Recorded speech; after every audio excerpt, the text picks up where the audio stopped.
Welcome folks to another review and thoughts on. Of course, if anybody is interested in requesting videos, movie reviews, commentaries, reaction videos, PayPal will be down below and the link in the description. But yeah, Scary Movie 5.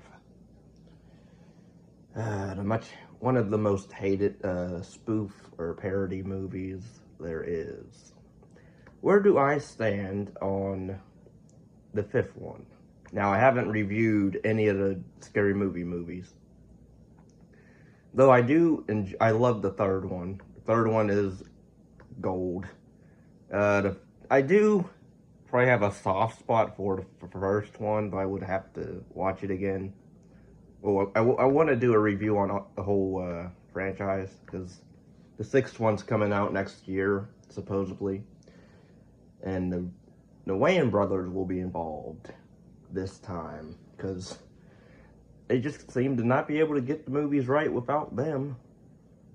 Even though I liked the third one, but okay. The fourth one is what it is. You know, world parodies, War of the Worlds, and I forget what else. Of course, I remember Dr. Phil. Oh, Saul. Dr. Phil, Shaq. Or not, yeah, Shaq was in it at the beginning. But this one, I mean, you don't have your main character, you don't have your main players, which is Anna Faris, who played Cindy Campbell in the first, first four movies. Regina Hall's not in this either. I guess they wanted to go a different route. You do have Simon Rex. He comes back as a different character. And he's one of the leads, but I'm like, I thought his character died, but no, he's a different character in this. Because they're parodying Paranormal Activity, Evil Dead, Ma. If you remember that film, which was a decent horror folklore movie. They parody that. They got, what else? Evil Dead is in this. I love Cat Williams' character. He's probably like the only funniest gag in the movie. You know, because his whole thing of he's supposed to be a ghost or a psychic, but whatever, but he's really just a thief or a scam artist.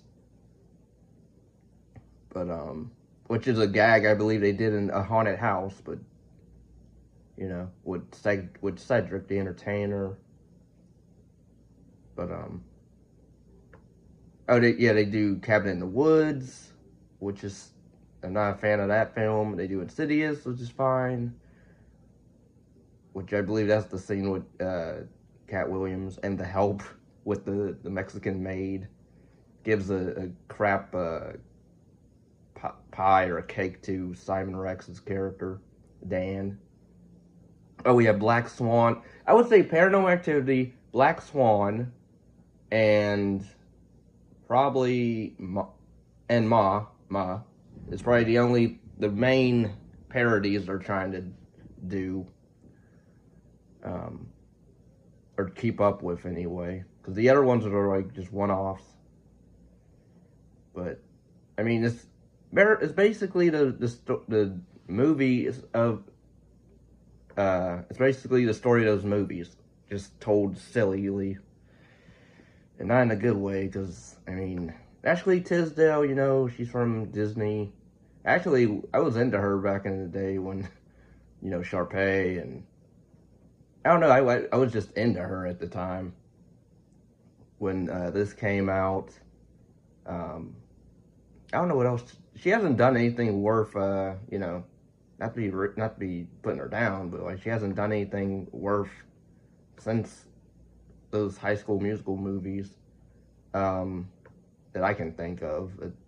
You know, stamps. Oh, she's a star. She did do some music, which actually I like some of her songs. I don't like her third album. Just ugh. She plays Jody, pretty much the girlfriend of Simon Rex. Pretty much they're playing the characters, the surrogate parents of the three the two girls in Ma, that movie, and then they also want to do stuff with Paranormal Activity 3 and a little bit of 4 and a little bit of the first one with Charlie Sheen and Lindsay Lohan, which I will say, I think the intro is just lackluster. I will say that. I mean, it's Charlie Sheen and Lindsay Lohan. They're trying to make a tape. And what's the first gag? He has over 20 cameras in his room trying to videotape it, I guess. And bedroom gymnastics and riding a horse. They literally invite a horse in their bed, and clowns. And you have the Betty Boop, or not Betty Boop, the Betty Hill music. That, which, and then pretty much it's Shane gets pulled into the air by the paranormal force and thrown against walls. Some of the stuff with, like, their dialogue, I thought was chuckle-worthy to me anyway. Of Lindsay Lohan seeing herself on TV, getting arrested again. I thought that was kind of funny. And then Charlie Sheen's, I thought the text mostly was funny in this, where they say, Charlie Sheen's body was found that day, but he did not stop partying until days later. And that his 3 children were found missing. Lohan was arrested again, and a reward was put out for him. Pretty much, they arrested Lindsay Lohan just for habit. I believe that's what the thing was. And then it cuts to months later, and you have Snoop Dogg and Mac Miller, and they're going through the woods, and pretty much they're talking about the cabin in the woods. What? No, the cabin in the woods. No, the cabin in the woods. And they keep going on and on about this. I thought this whole section was stupid. It wasn't funny. And then they carry a giant blunt across the way. And then they meet the feral children of Charlie Sheen. And I guess they got the reward money for turning them in. Because then the next scene is Charlie Sheen's brother Dan, played by Simon Rex, and his wife Jody, Ashley Tisdale. Pretty much, it's the storyline of Mama. If you saw that movie, which I do recommend, it's actually a good one. But it's basically that. I mean, and then we have Black Swan with this, with Jody's character. You see literally a stick. It's like they got a page out of South Park where you have an animated character, a stick figure, showing, it's like showing the fact that, like, ballerinas or dancers, we can't have any meat on our bones, we can't look healthy, we have to look as skinny as a stick figure. Literally, she pukes up a Cheerio, and then she's happy. Whereas the black girl of the Black Swan, I forget her name, she plays the rival to Jody for the role of Black Swan, basically. I did think some of her stuff was funny with the Skype joke in the trailer. You saw where the security alarm calls her a B or whatever, cusses her out, basically, and she goes off on it. Meanwhile, a continuing pattern of bizarre paranormal activity in their new home makes them investigate further. And yeah, while they have this Hispanic live-in maid housekeeper frightened and keeps trying to do rituals to warn off, like, evil spirits. So they try to stereotype her as well in this, and you know, I guess she gets it on with a vacuum cleaner, or with the pool cleaners. I guess she's into those, because there's, like, scenes of her in the bed with one, and I don't know what she's doing under the covers with it, but... And then there's a scene, literally, where they have a party. All the pool cleaners, all the vacuums that are in the neighborhood or wherever, they come to life one night, and they just come in the back pool, and they have a party. And And literally somebody, and then there's a scene, I know I'm jumping all over the place, but so does this movie with its jokes. So it's just stupid. And they're not, I didn't really laugh at a lot of stuff. I'm gonna be honest. Like, I mean, Terry Crews is in this as well. He has a scene where he plays in Planet of the Apes, he plays the evil black guy. The evil CEO or whatever he is in that movie. You have Caesar in this as well. But yeah, I mean, it's just lame. It's a lame sequel. It's a lame attempt to even do a fifth one. I mean, especially when you don't have like the original folks from all four movies of the previous films. Except Simon Rex, but he's not doing anything worth, funny or to laugh at really, except for maybe there's like one scene where he has like these pots and he's like banging his junk between them at night, and he wakes up Ashley Tisdale and she's like, "What's that noise?" And he's like, "Sorry, it's just me," or whatever, and he continues to do that, and then she goes back to sleep. I thought that was probably his funniest scene. Everything else, Ashley Tisdale, I mean, she does what she can, but she wasn't really anything to run home about.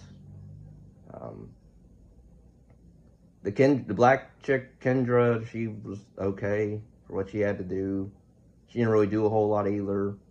Like, it's like a really lazy movie, because it's like I wasn't really into the jokes, and the jokes that they did do weren't really that funny.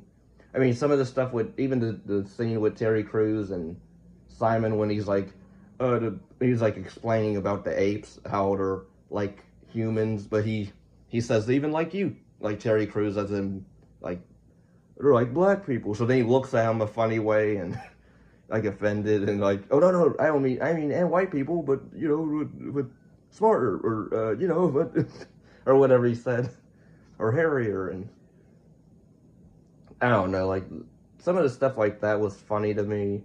Well, it was mostly Terry Crews' reaction to it. So maybe it wasn't even Simon Rex that was the funniest part, or the scene where they're introducing the three kids and Ashley Tisdale's character. She's walking with this doctor and Simon Rex, and the doctor's like, and so the baby hasn't spoken and has not been speaking or whatever. And she's like, why?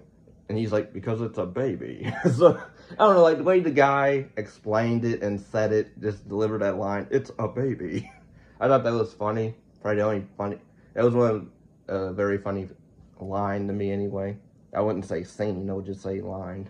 The way he delivered it. I believe that actor who plays the doctor, or whoever he is in that scene, I believe that's the same guy who played the father, the priest guy in the third one where he has to babysit Cody. I could be wrong, but I believe that's the same actor. He's changing roles here.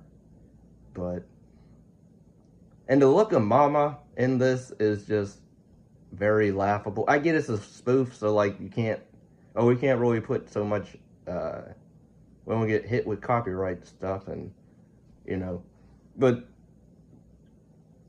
even the look, like the latex or whatever they did on the actor or actress, just looked very cheap and very Halloween store, just ew, and not in a good way. But yeah, it ends basically like the Mama movie, where Jody and Dan get the kids on the cliff and they try to fight Mama, and except this one, at least it ends decently, where the two kids actually stay with the human people, or with the living, instead of one of them going with Mama at the end, which I thought was stupid in that Mama movie. And then we have Medea, which is not really Medea, and that actor, I mean, no offense to the actor, but like, no, you're not Tyler Perry. You can't do the Medea. It would have been cool if they actually did get Tyler Perry in this, and then he did that scene instead. But no, we can't afford him, I guess. And then also, I guess in the post-credit scene, which I didn't see, Sheen wakes up realizing that the whole movie was a dream.